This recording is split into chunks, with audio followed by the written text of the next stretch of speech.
welcome to our third Thursday program for July 15th, 2021. Our topic is writing unlikable characters.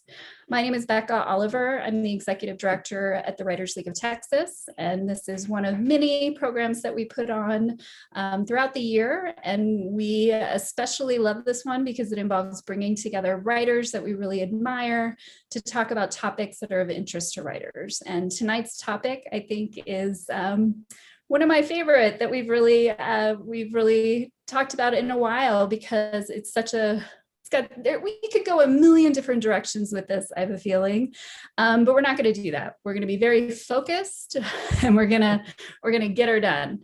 So thank you so much for being here. Thank you to all of you for being here. We really appreciate your time and that you chose to spend it with us tonight. So let's get to it. The first thing I'll say is that it takes a special writer to hear the pitch for this panel, which is, hey, we're doing a panel on writing unlikable characters, and we'd really love for you to be on it, to actually say yes, to hear that ask as a compliment and not as an insult, which it is certainly not intended to be. So these writers had stepped up immediately and said they'd love to talk about this topic, and we thank them so much for saying yes. I'm going to introduce them now, and then we're going to get into it. May Cobb earned her MA in literature from San Francisco State University, and her essays and interviews have appeared in the Washington Post, the Rumpus, Edible Austin, and Austin Monthly. She is the author of the novels Big Woods and The Hunting Wives. A Texas native, she lives in Austin with her family. Please put your virtual hands together and scream as loud as you can in the chat box and say, thank you for being here, May Cobb. Woo! Woo! Owen Edgerton is the writer-director of 3 feature films, Follow, Bloodfest, and Mercy Black, which premiered on Netflix this past 2 springs ago, I believe. As a screenwriter, Edgerton has written for Fox, Disney, and Warner Brothers, and HBO. He's written several novels, including the book of Harold, the Illegitimate Son of God, and Hollow, which was named one of the best books of 2017 by NPR. Edgerton is also one of the comics behind the Alamo Drafthouse's Master Pancake Theater, and the creator and host of one of our favorite reading series around, The One Page Salon. Please welcome Owen Edgerton. Thanks for being here, Owen. Happy to be here. E.J. Wenstrom believes in complicated heroes, horrifying monsters, purple hair dye, and standing to the right on escalators so the left side can walk. She writes dark, speculative fiction for adults and teens, including Royal Palm Literary Awards Book of the Year, Mud, the first novel in her Chronicles of the Third Realm War series. When she isn't writing fiction, EJ is a regular contributor to DIY MFA and Book Riot, and co-hosts the Fantasy Plus Girl podcast. You can find her on Twitter at EJ Wenstrom. Please welcome EJ. Thank you for being here. All right. Enough with that. Here we all are. Let me get you guys on gallery view. So I have so many questions. And I was saying earlier that I Googled unlikable characters, and I went down a real rabbit hole, including a Reddit post, which really shouldn't spend a lot of time reading Reddit threads, but I read one that had a lot of opinions about unlikable characters, 31,000 comments. So obviously this is a topic that folks respond to. I want to mention to our audience that if you have questions, if you could put them in the Q&A box during the conversation, and we'll definitely work to get to as many of them as we can. If you put them in the chat box, we're going to probably lose sight of them fairly quickly. So put them in the Q&A, but also in the chat box, if you would like to have a healthy debate about unlikable characters and characters that you particularly love to hate or hate to love, then you're welcome to do that as well. So each of our panelists, and also many of you who RSVP'd to tonight's event, we're given the link to a Roxane Gay piece that I really admire and that I thought would be a great jumping off place for this conversation. So if you haven't read the Roxane Gay piece, it's called Not Here to Make Friends. Don't worry, because all will be apparent and easy to follow. But if you have, then you'll get a little bit more of the context behind these first few questions, which is where I'm going to start the conversation. So I want to share a quote from that piece. As a writer and a person who has struggled with likability, being likable, wanting to be liked, wanting to belong, I have spent a great deal of time thinking about likability in the stories I read and those I write. So I wanted to start with such an easy question for each of you. How much time do you spend thinking about likability when you're crafting a new story, a novel, a screenplay, whatever form you want to discuss? But I'm wondering, does that come early in the process for you? Does it come at all? When do you spend time thinking, or how much time do you spend thinking about likability? May, I'm going to start with you. Oh, you're muted.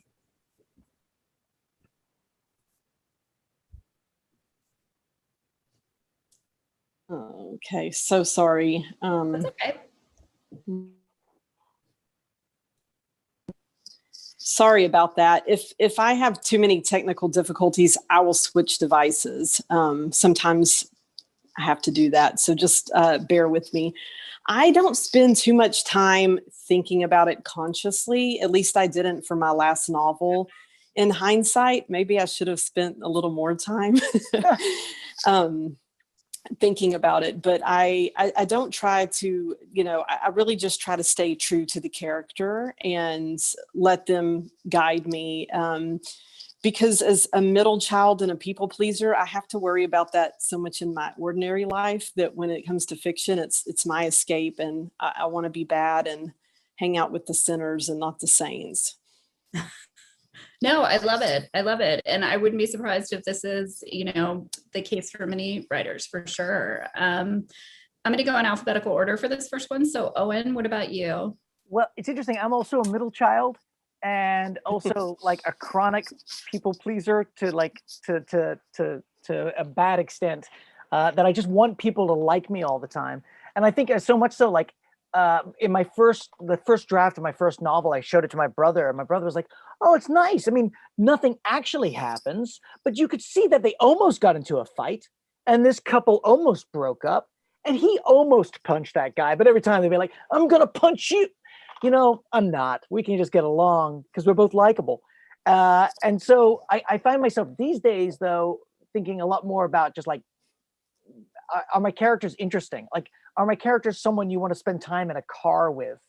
That's a thought that goes through my head a lot, especially in film. Like, you're getting in the car with this person if they're your hero.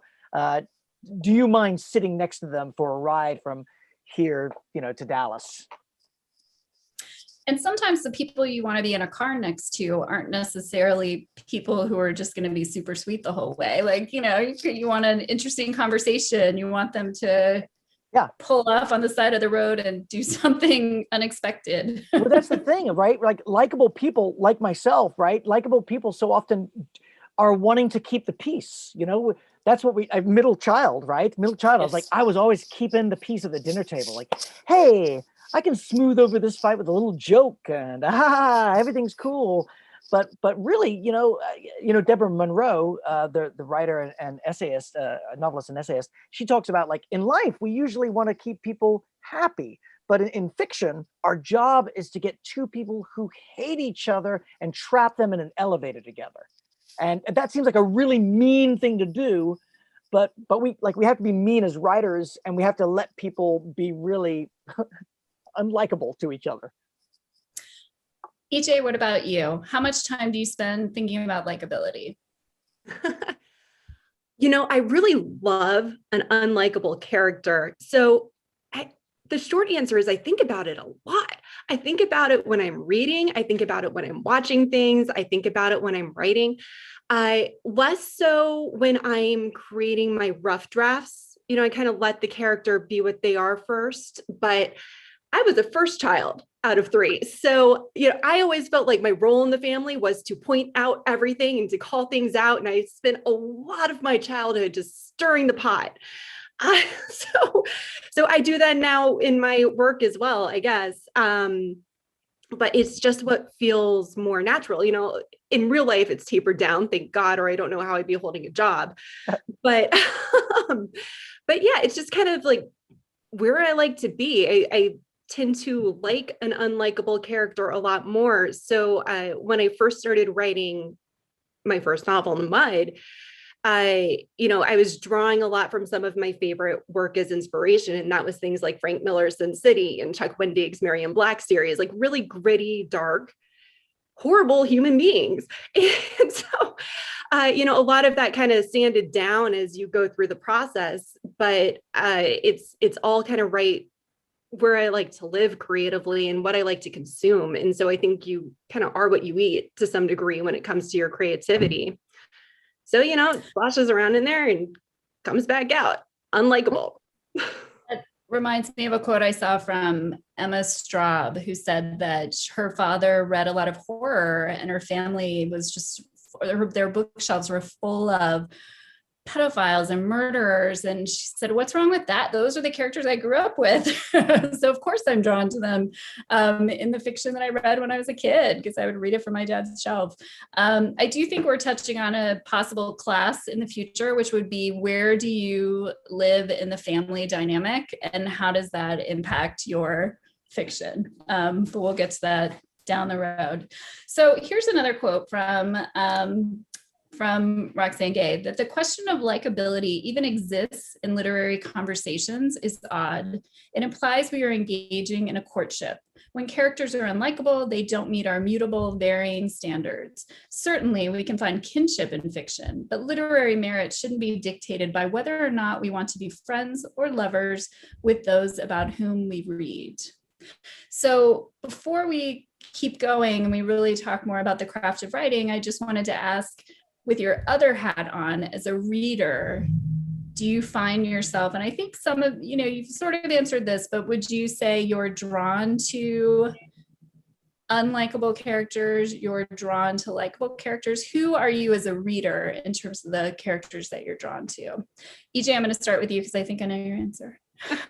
Yeah, so I guess I jumped the gun a little bit, but yeah, I love an unlikable character. I really do. There's something about it it's almost cathartic. Especially, I love to watch something like one of the people in the chat was saying that they really loved Amy from Gone Girl. And boy, there's something so magnificent about that character. She's smart enough and she's got the guts to go out there and go way off the deep end to make this like revenge fantasy become real. And it's all based on these things that we're all, as women dealing with every single day. And to see her just play all of this out and get revenge for it all, it's insane, but it's kind of satisfying, especially when she goes on like the infamous cool girl rant and all of that.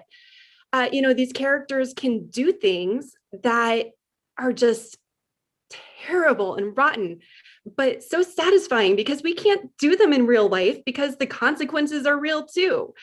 And there's great fun in that. I also think that, I love a character that I'm not really sure what they're going to do. And a hero, a good, classic, likable type of character, you tend to know what they're going to do or what they're going to try to do, based on this framework of what the right thing is. But an unlikable character who maybe has a different paradigm for what that right thing is, or is too flawed to really make that happen, or whatever else it might be, maybe they're just really villainous.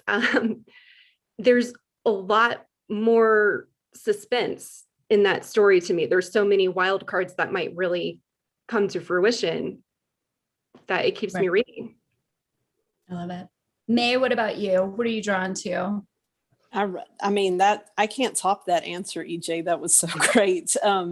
I too am drawn to, the darker, more wicked characters. I love Amy from Gone Girl. She was just so delicious. And I think like EJ said, it's so satisfying to be able to watch these characters play out, things that go against the social conventions, because you can't do that in life, but you're free to do it. And so in reading, I really like to see how far someone's moral compass is going to swing the other way from how we would normally behave. And I mean, the darker the better for me. I love, I'm thinking about a book I just read called The Girls Are Also Nice Here.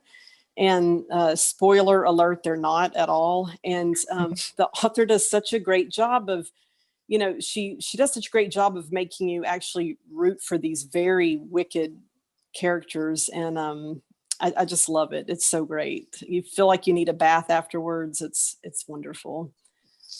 I also, and we're seeing some of this in the chat box, there is it is so subjective, right? When you talk about what you like and what you don't like, I think that, what we're looking at more in this conversation are that word wicked is such a great word, like that, the sort of morally questionable choices that are made by characters. Like, we're not saying, necessarily, do you think someone's sweet or not sweet? We're really talking unlikable with a capital U.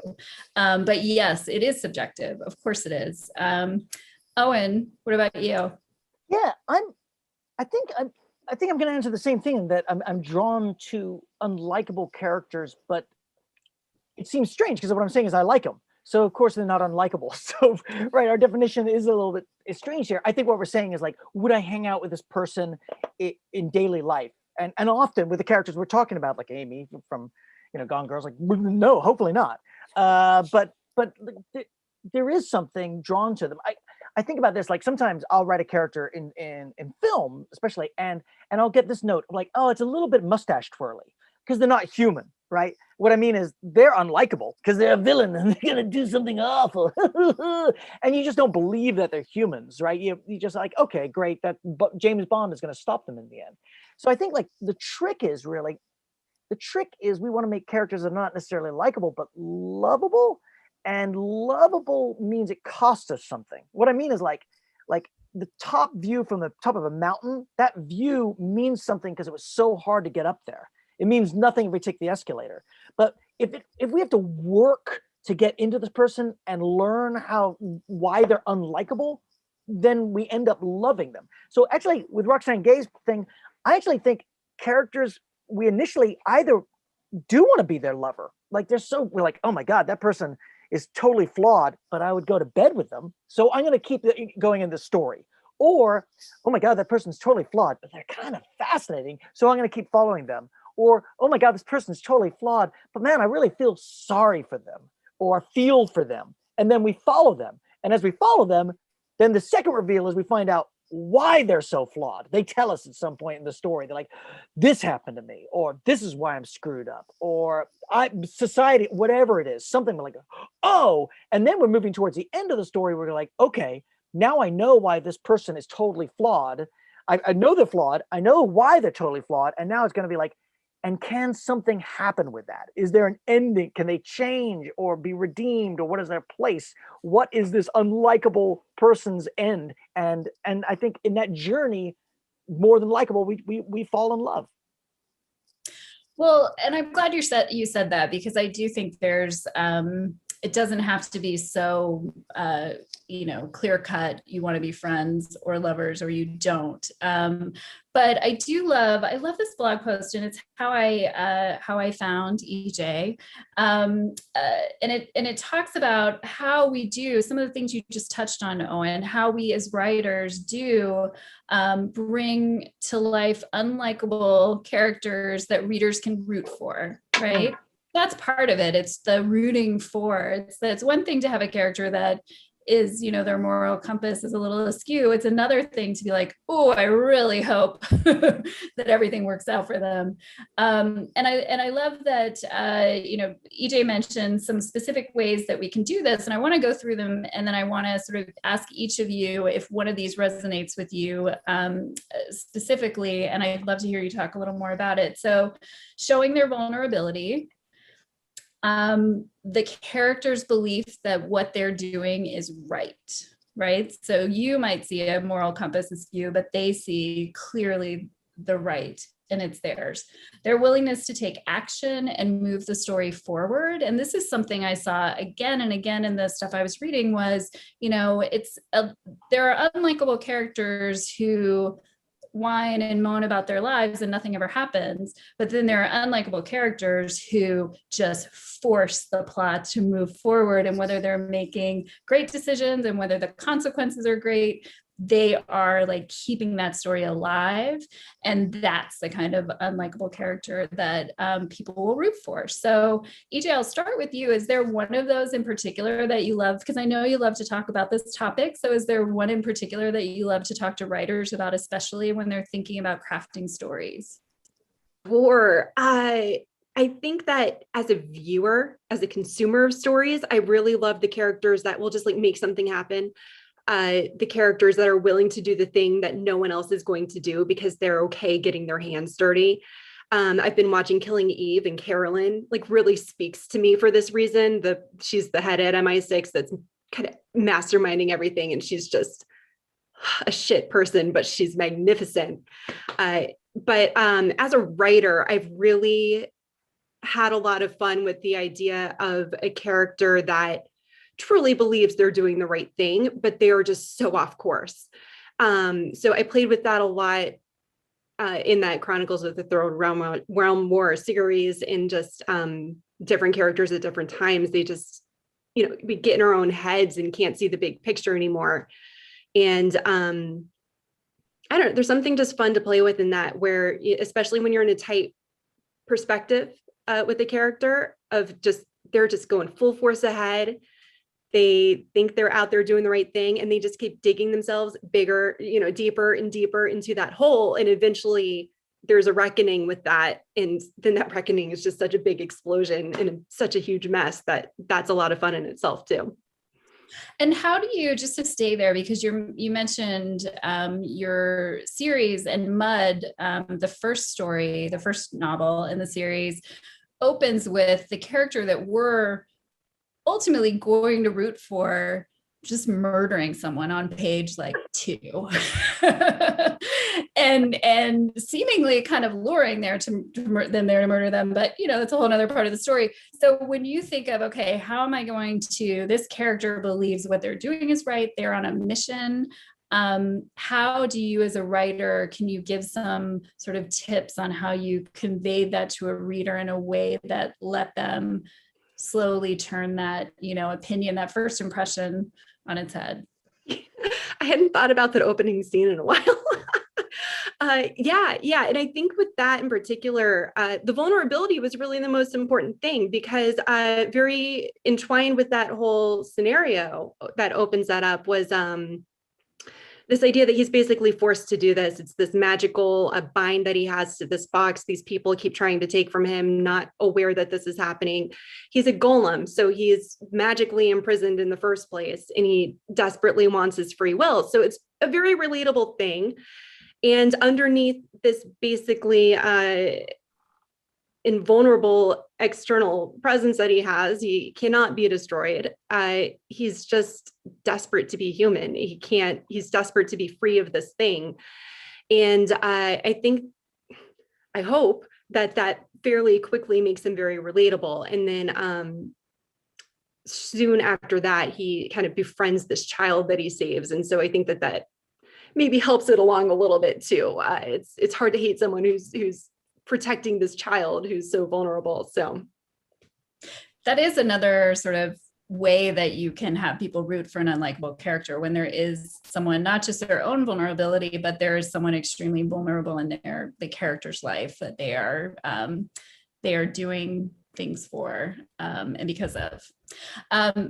May, how about you with this question? Sort of, thinking about vulnerability, thinking about moving the action forward, thinking about believing that what you're doing is right. I think all of those exist for Sophie in The Hunting Wives. So such a wonderful novel full of characters who I wouldn't characterize as unlikable as much as they are just human. And Sophie especially, so folks don't really know, some people here may not have read the book yet, but can you talk a little bit about Sophie and sort of her predicament and how you crafted her in a way that really had people rooting for her ultimately, despite some of her misdeeds? Yes. Thank you, Becca. I'm glad that you think that you feel like she's human, because she's been sort of a polarizing character for some readers. Like, some readers either really get what she's going through, and then some are like, how could she do this to her husband and her toddler? So my main character, Sophie, basically, she's a young mother and wife, and she moves her family from Chicago to this small town in East Texas. And she leaves behind like this kind of splashy magazine career, and she wants to be like a lifestyle blogger and, you know, have a very slowed down life and childhood for her son, and picnic and make her own lemonade and stuff. And she finds out she's bored to tears when she gets there. So the boredom is a recipe for disaster for her, and she comes across this alluring socialite who is part of this like secret clique known as the Hunting Wives. And they're basically a rich, like, sort of gaggle of East Texas women who shoot skeet and drink way too much and do other unsavory things. And Sophie becomes very swept up with them, and her life goes off the rails.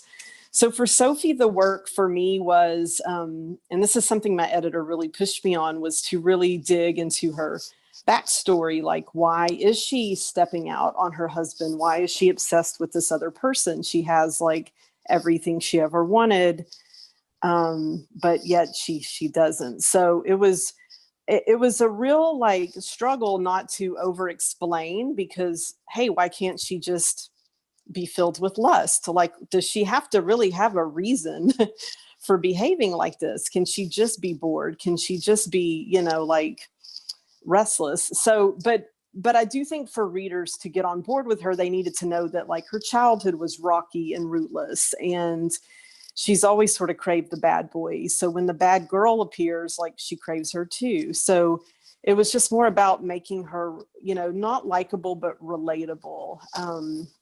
And I guess most of that really did come through her backstory. And then she did have some moments of like, oh shit, you know, oops, I did it again. I can't stop myself. Yeah. And talk about a character moving the action forward. There are so many moments in that book where I'm like, no, Sophie, don't go to Margot's right now. It's not a good idea.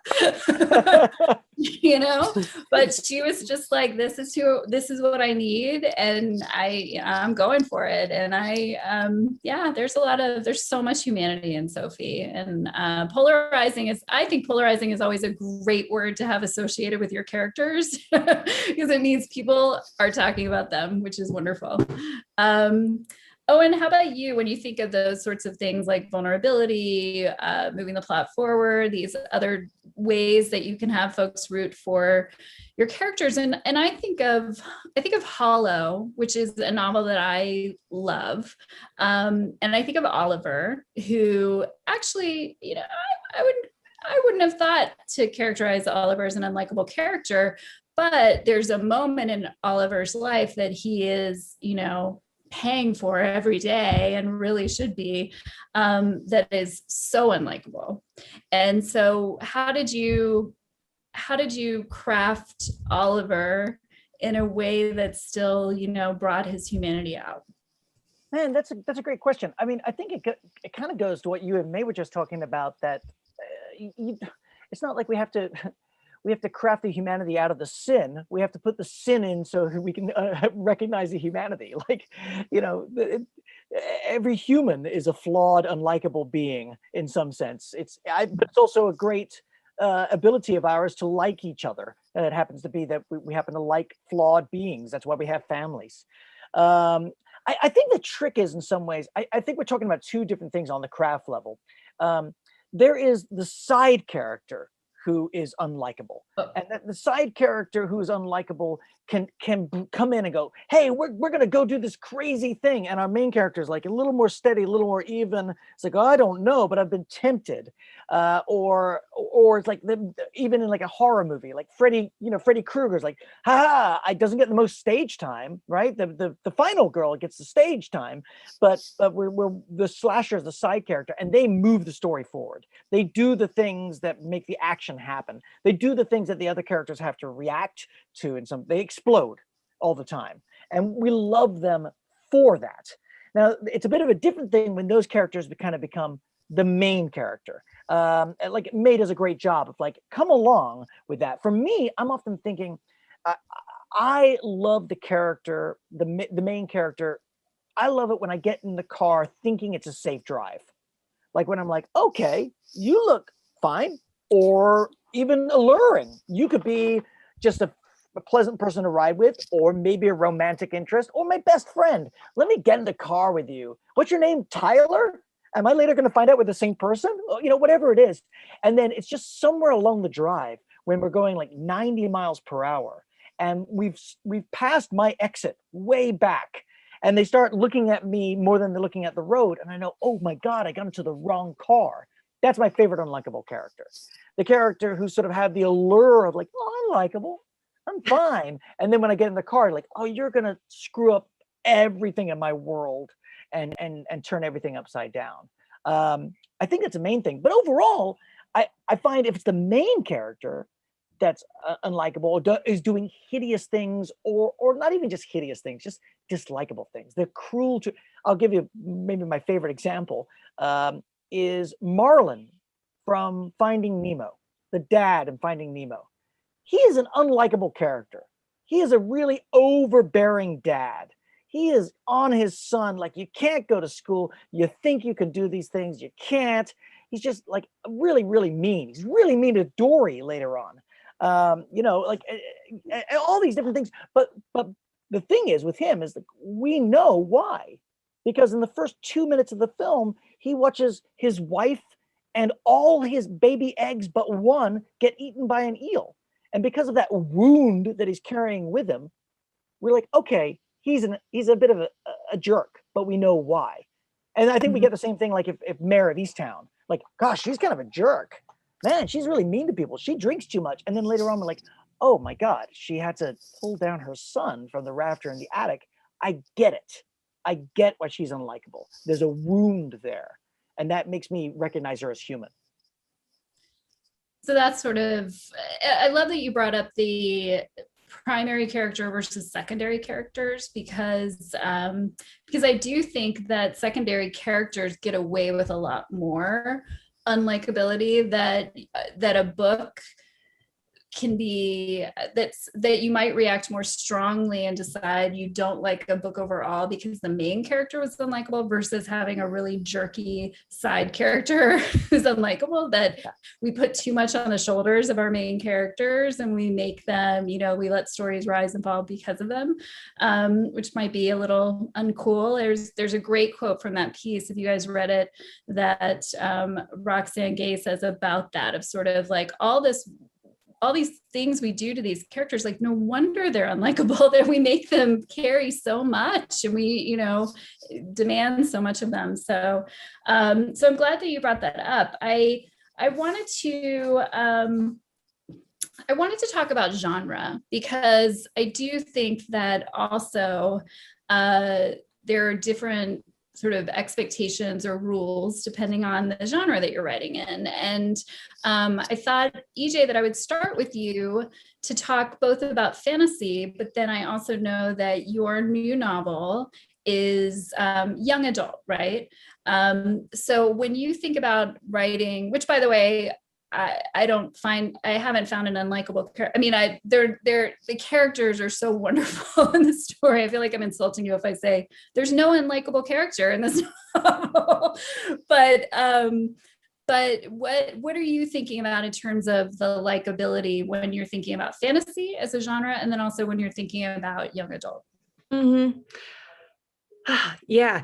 So yeah, for some reason, because I have been thinking about this, my young adult characters in Departures did come off a little bit more likable than in my first series. And, you know, I don't know what triggered that exactly. I think maybe it's just a different flavor of story than the first set. And so it just took a little bit of a different tone, and that led to, you know, different characters that serve different purposes.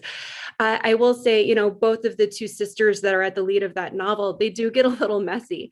They do both kind of fall down some different paths that, you know, kind of follow that same good intentions gone very, very wrong sort of a thing. That take them down some wild rides. And then one of the characters, you kind of find out halfway through. So sorry, spoiler alert, but she has ADHD and I do too. And so that was a very cathartic thing for me to write, going back to that again. And yeah, let me tell you, women with ADHD, we're not very likable sometimes. And she does have a lot of that kind of messiness around like trying to figure out her emotions. She's incredibly impulsive. And she does things where she kind of gets herself into some trouble. But she is overall pretty classically heroic in her intentions and the choices that she makes overall. I will say some of my absolute favorite unlikable characters actually are from young adults. So two that jump out at me the quickest are Jude from The Cruel Prince, and then Ren from The Poppy Wars, who are both very ambitious, very brave, but very calculating characters who will stop at nothing to just make it to the top and make sure that they stay there.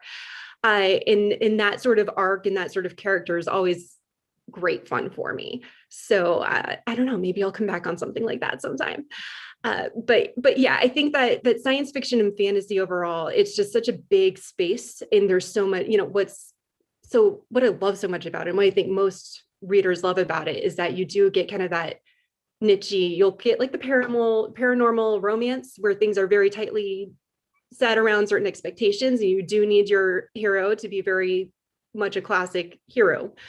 But there's also, you know, there's grimdark, where everyone's unlikable all the time, and that's just how, you know, that's what they come for. And so there's a lot of space to play with all of those different sorts of tropes and characters and everything else.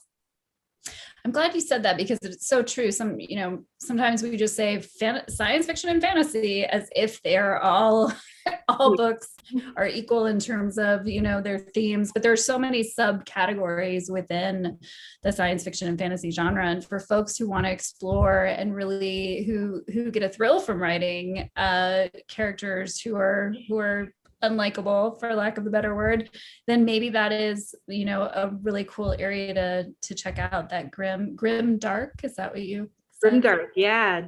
Dark. It's exactly what it sounds like. So Owen, what about horror? What about horror? And then I also want to give you a beat to talk a little bit about screenwriting and how you think about likable and unlikable in screenwriting. And obviously a lot of your films have been horror films, so that'll be an easy segue. But in terms of, you know, although actually you haven't written a horror, you haven't written a horror novel. No, I mean, my short stories might fall into that. Right. And I'm working on a horror novella right now. Mm-hmm. That I'm just in the hopefully the last stages of. You know, there's an interesting thing. I think actually it's the same in a lot of different ways. I mean, again, we go to that side character, and it's telling, right? I mean, how many Halloween sequels have they been? Right, this is Halloween 4, one of my favorite films back there, and the returning character is not any of the teenagers. None of the teenagers from the first or second film return. It's Michael Myers and Donald Pleasance, who are both pretty unlikable. You know, Dr. Loomis is kind of unlikable in a weird way, but they're sure the most exciting in a lot of ways. And there's something to that, I think. There's something that we are drawn to the characters, even if they are side characters that make things happen. The big sin, whether it's in a screenplay or anything, is to make them boring.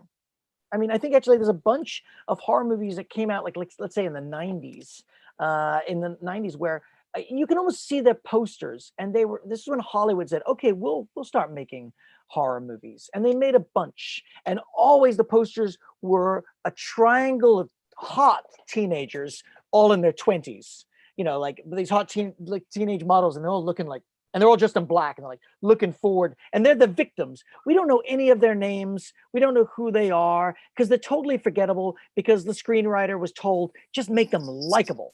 Make them likable. And we made these, very forgettable, likable characters. I tend to think that we kind of recognize each other via flaws, and scars, and that's how we recognize the characters too. So I do find that there's this a cool journey that we can take a reader on or a viewer on in a film, is to take them the furthest way. So you were talking about EJ's novel, where you're going to introduce the person who is going to become the hero committing a crime that we find detestable. Now, if you can, as a creator, take someone and make them the villain on the first page, and then make them the hero on the last page, you've taken your reader on a beautiful journey, which has told them something rich about humanity, right? And you can do it the other way too, where you take them from being the good guy on page one, like, oh my gosh, he is the sweetest chemistry teacher in Arizona. Oh my gosh, he's so nice. He loves his son, and he's great. Loves his family. He's working. He has cancer. Oh, we like him so much. Oh my gosh, he's making meth. Oh my God, he's killing people. He's killing all kinds. Oh, he's a total villain, and we love that villain. We love that journey of it. None of it's likable. It's not about likable. It's about being fascinating and being a character that's in motion as much as the stories as in motion. Yeah, it's funny, when I was doing a lot of the research for this as well and reading a lot of stuff, what I was struck by was how often when folks talked about the opposite of an unlikable character, they used words like boring, one-dimensional, doesn't do anything. And that's not exactly likable, right? But if you're talking about what draws us to unlikable characters, it is that they are not those things. They are not boring. They are not one-dimensional, and they are moving things forward. May, I wanted to ask you about, and I want to talk about point of view for a second, and I want to talk about it with you, May, because you made a decision to put the story in Sophie's point of view, right?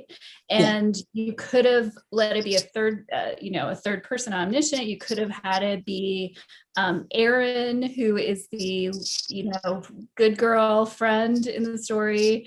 But you chose to be in Sophie's head, and I think it was such a great choice for the story. But what were you thinking about when you made that decision? Was it always going to be in her voice?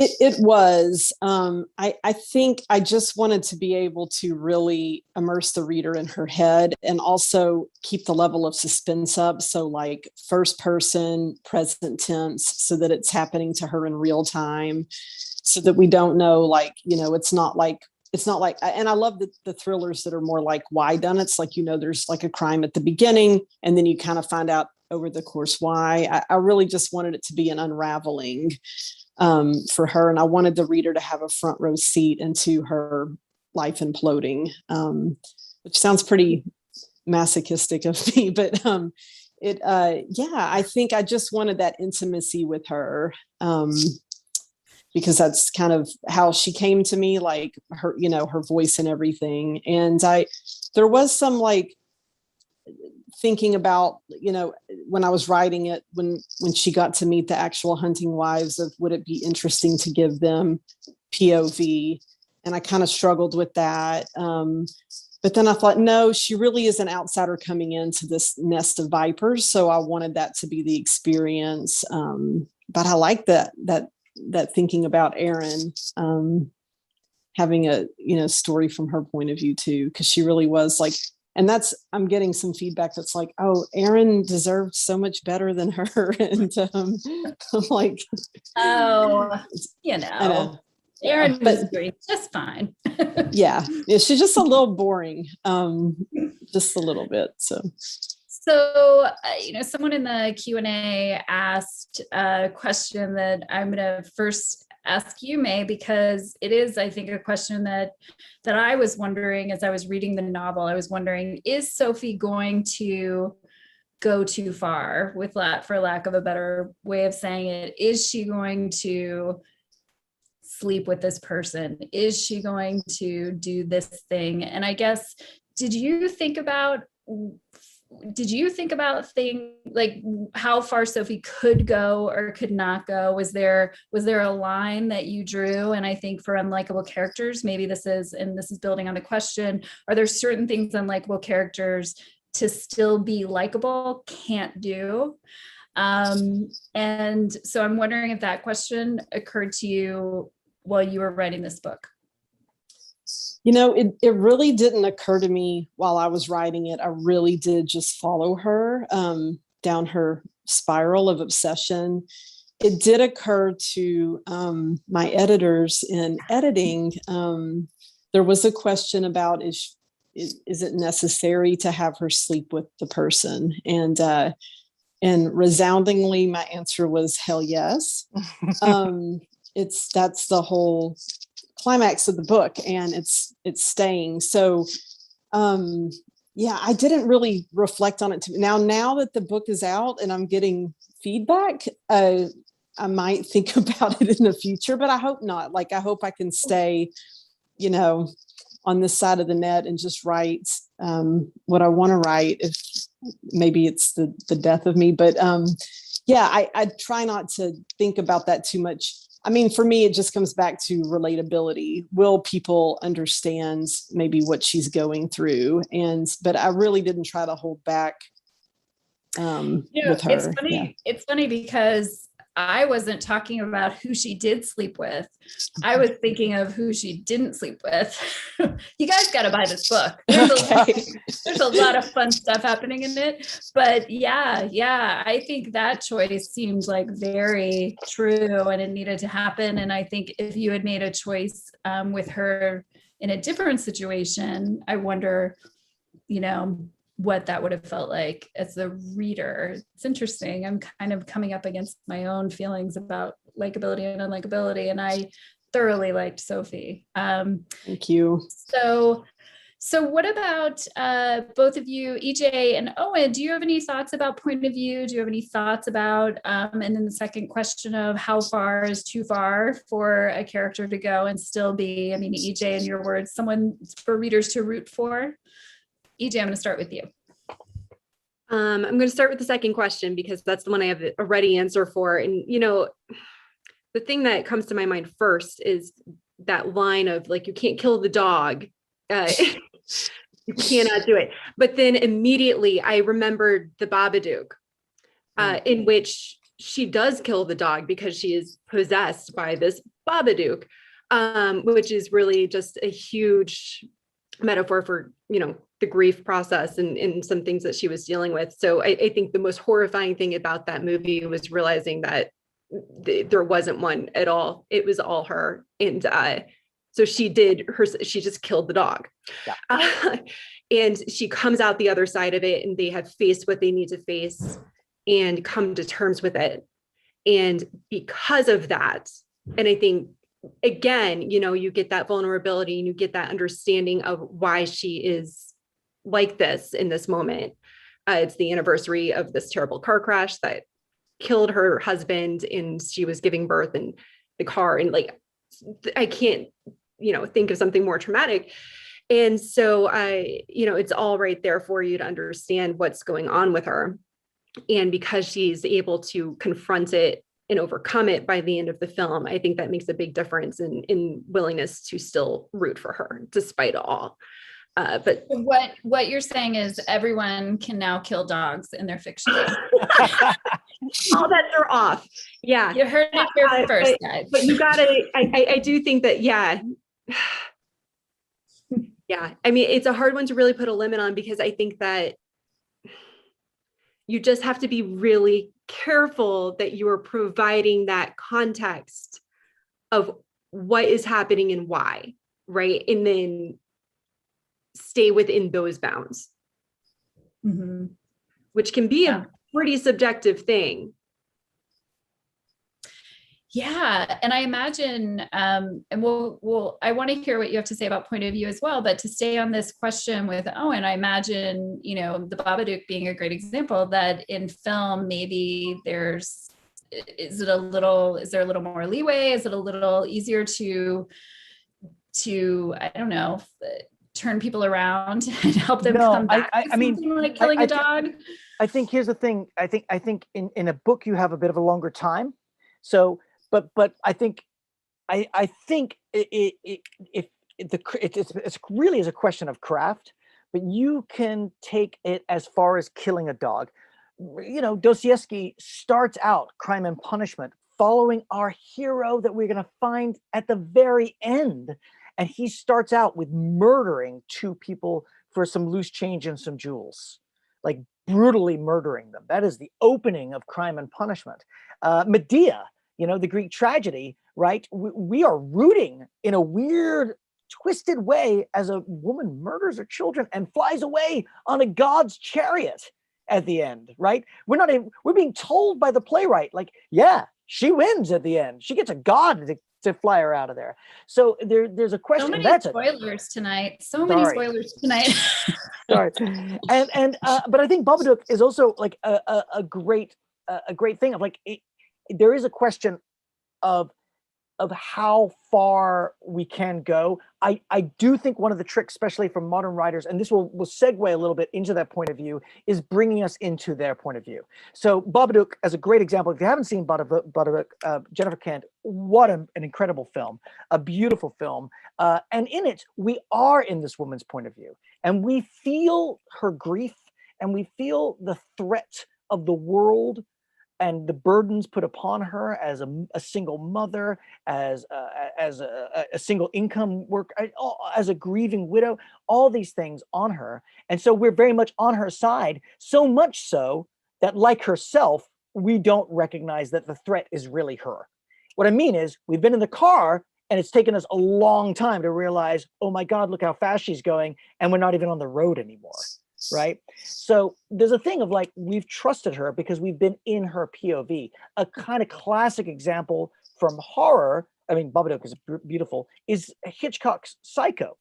Now, Hitchcock's Psycho has probably, you know, the most famous scene in American horror cinema, which is the shower scene, right? And we've watched this hero, and she's a classic hero. She's very likable. She's made a mistake, but she's learned a lesson. I'm going to go home and return the money I stole. With 30 minutes into the film, she gets to a shower and she gets killed, and we don't know who by. And then we see Norman. Now, Norman's a little creepy. We feel sorry for him, but we've seen him already do some creepy stuff. We don't think he's a killer, but we watch him slowly clean up. This is the scene right after the shower scene. And as we watch him clean up, he's cleaning up for his mother, we think. And he's washing the floors, and he's wrapping up the body. And eventually we see it all. He puts the body in the back of a trunk of her car, and he takes it out to the swamp, and he pushes it in, and he's watching it sink down, and he's eating some like raisins as it goes down. And as the car's going down into the water, it stops just a few feet from being completely submerged. And he stops eating, and we stop breathing because we're like, oh my God, the car is not going under. He's going to get caught. And then, oh, thank God, the car sinks all the way. And with that, all of a sudden, we didn't know it, but now we're with Norman. Norman's our hero because we've got into Norman's POV. We're seeing his struggle. We're feeling his tension. And we're like, oh my God, I hope Norman's okay. I hope he's able to protect his mom and doesn't get caught. We forgot about the hero that we've been following, nothing but her, for 30 minutes. And now we're totally on board with this kind of weirdo at the motel. So POV can pull the heartstrings. You know, you're bringing me to a comment that we just got in the chat box, which was curious if I'm the only one who had a negative reaction to the Roxane Gay article, wanting to challenge this or change it, where it's more okay for a female to act in an unlikable way. And, you know, I want to read something from Roxane Gay on this. Writers are often told a character isn't likable as literary criticism, as if its character's likability is directly proportional to the quality of a novel's writing. This is particularly true for women in fiction. In literature as in life, the rules are all too often different for girls. There are many instances where an unlikable man is billed as an anti-hero, earning a special term to explain those ways in which he deviates from the norm, the traditionally exceptionally likable. Beginning with Holden Caulfield and Catcher in the Rye, the list is long. An unlikable man is inscrutably interesting, dark, or tormented, pushing that car into that lake, but ultimately compelling, even when he might behave in distasteful ways. And then she goes on to say, this is what is so rarely said about unlikable women in fiction, that they aren't pretending, that they won't or can't pretend to be someone they are not. They are instead themselves. They accept the consequences of their choices, and those consequences become stories worth reading. So just to bring it all home tonight, perhaps the most difficult question, or at least the one that we could spend much more time on, what role do we think gender plays in this conversation, and how a character's likability is assessed? And I want to start with you, May, because I'm going to come back to the Hunting Wives, and I'm going to say that there are characters in that book who do things that I believe are seen as unlikable, partly, if not primarily, because they are women, because Sophie has this perfect husband at home waiting for her, because she has the cute little 3-year-old Jack, that somehow makes her actions that much more unacceptable. And I'm just wondering what you think about this question of gender, and if you've seen it in the reaction or in any of the reaction to the Hunting Wives. Absolutely. Yes. It definitely, there's definitely more of a pressure on female characters to be likable. And I wish I could pull up like the Hunting Wives on Bookstagram and show the divide. It's almost like, Trump's America versus the rest of us. And it's funny. There's this really like people, it's polarizing, like they either love Sophie or they don't love her, and the word they use is unlikable. And I do think it's because she's female, and she does have, there's even like a hashtag about her husband floating around, Graham deserved better. And it's funny, like I know women just really aren't allowed to deviate in the same way that men are. It's unsettling for society for some reason. So like I said, Sophie does have this primal lust towards Margot, the socialite, and sort of I guess Margot's the anti-hero of the book. She's certainly one of the more villainous ones, at least from the outset. But there was so much pressure to explain Sophie's behavior away. Like, why is she doing this in this scene? Why is she, surely she wouldn't, and I think a lot of that is because she's female, because men are just, in fiction and in life, they're sort of allowed to have the affair with the secretary. And it's just sort of understood like, oh, yeah, of course. Like, yeah, of course, that's what he's going to do. I mean, Don Draper, just being Don Draper. Yes. And then when it's female, it's just, it unnerves people for some reason. She needs to get back in that house. And even though we've come so far, we really haven't. It's really funny if she's no longer playing the role that she plays on social media as a sort of Pinterest perfect mommy, and she's doing things like staying out too late, drinking too much, getting involved with lots of different people. Wow. The pitchforks have come out, and it's kind of surprising, actually. But yeah. And I would encourage anyone who wants to talk about this more or read more about it. There are two really interesting pieces out there in the interwebs, one by Jennifer Weiner and one by Claire Massoud. And they each sort of go one way with, not only likable female characters versus unlikable female characters, but just the way that women writers are asked about likable characters versus unlikable, and in some ways sort of pitted against each other if they write one versus the other. It's really interesting, and I encourage you guys to check it out. But EJ, do you want to talk about this gender question? Always. And I think that May was tapping into some really important things about why this is such a big deal for people, and we get the responses that we do. I think that likability is so perfectly pressure, like it's the social pressure, and then it's also so subjectively defined. It's so nebulous that it becomes a really convenient way to keep women in their box, right? So as soon as a woman becomes unlikable in whatever way that might be, they have stepped out of the box that we are trying to keep them in. And I think that's exactly what makes it so explosive is, well, they're not staying where they're supposed to stay. And that is a very dangerous thing for some people. I guess that kind of wraps it up, honestly. I feel like I should keep going, but that about sums it up. It's part of what makes them so satisfying too, is we need women to be unlikable so that we can stop having this box. Right. And stop having this conversation, quite honestly, about unlikable characters.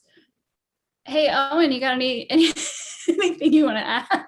I mean, I'd be a fool to say anything. I would say this, like, I live in a house of women, and if any of them felt that they had to do something because everyone said you have to be likable, which it translates so much to nice, right?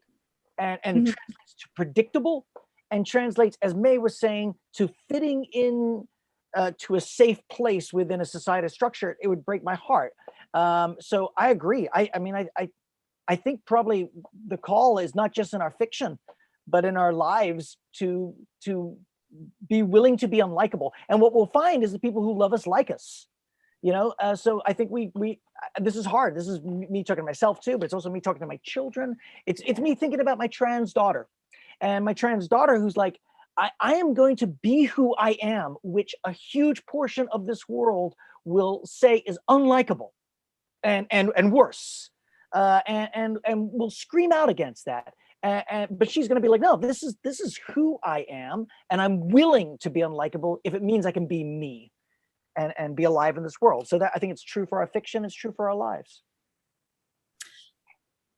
And I think one of the great things about, and we've touched on this tonight, about unlikable characters is that we see ourselves in them too. And we see portrayed in literature, humanity and flaws and messiness, and feel, hopefully those of us reading and the next generation of readers and anyone out there finds, something that they can connect with, and that reassures them about their place in the world as well,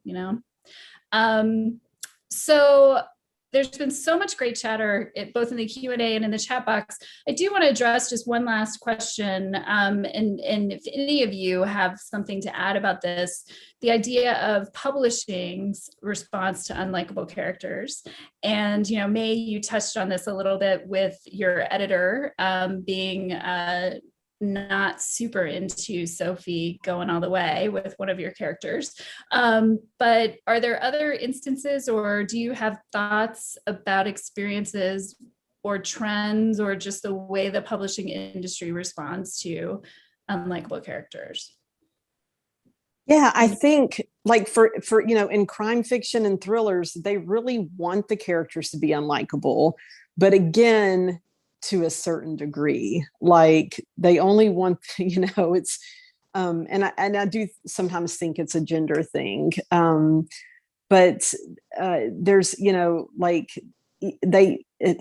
would say that it's just so fluid.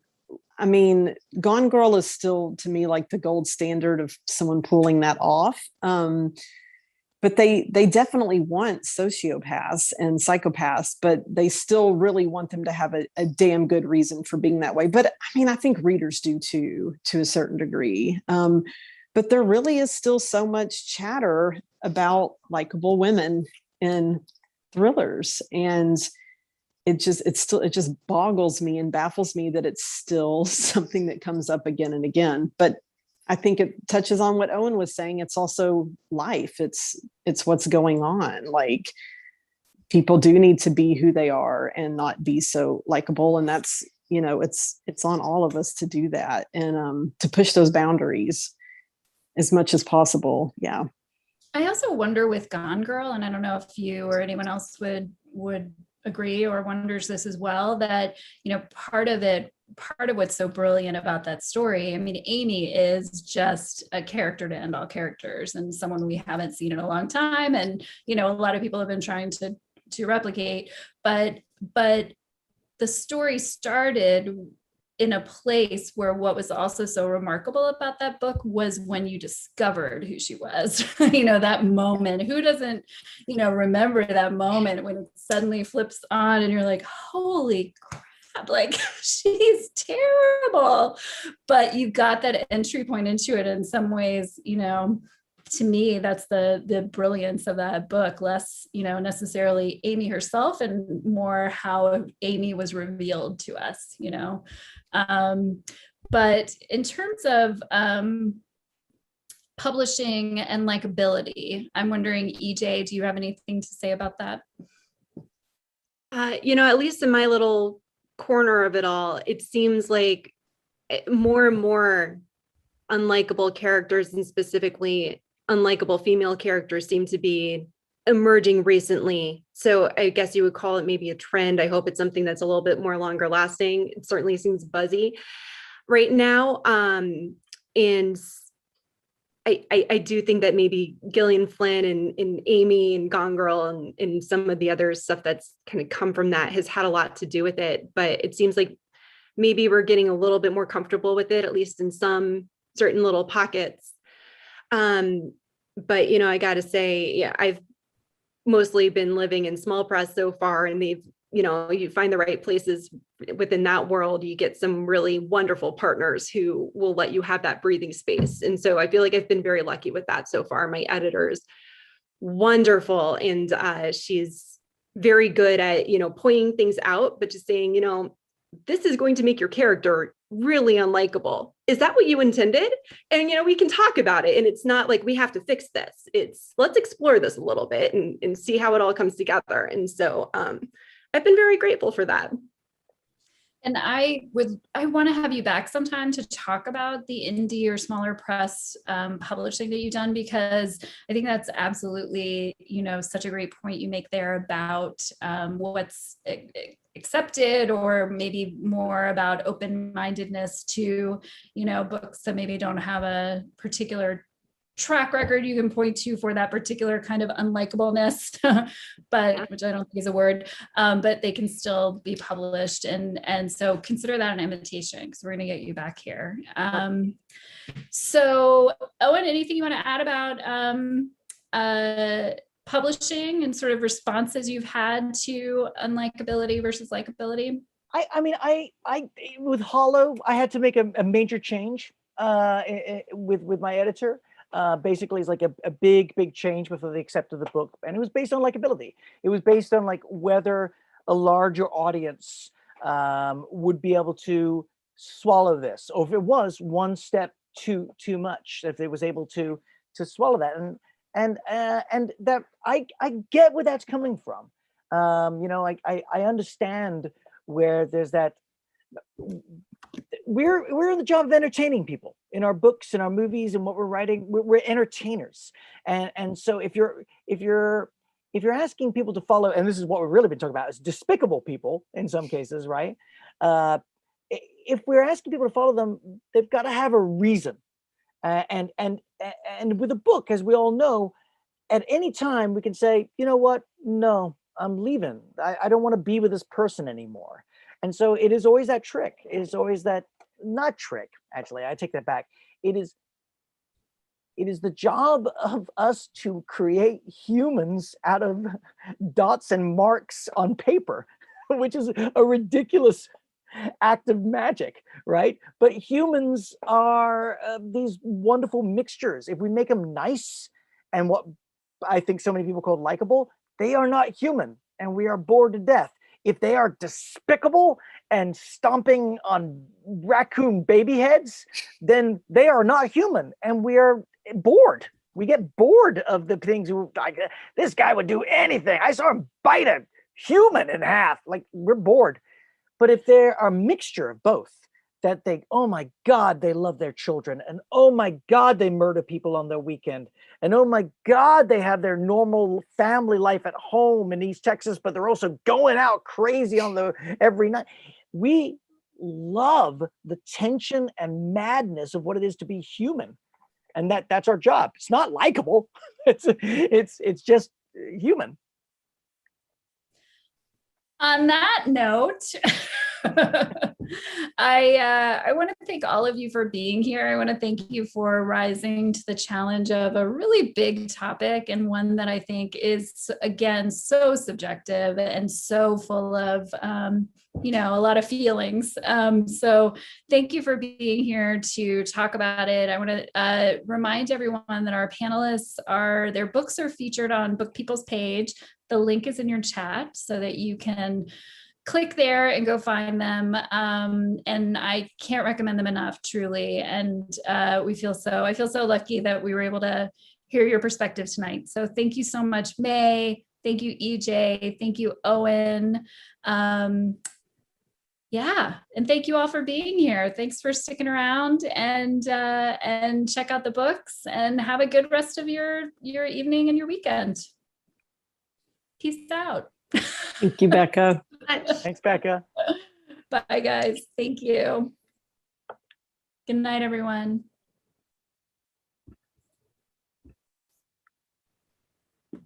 Thank you.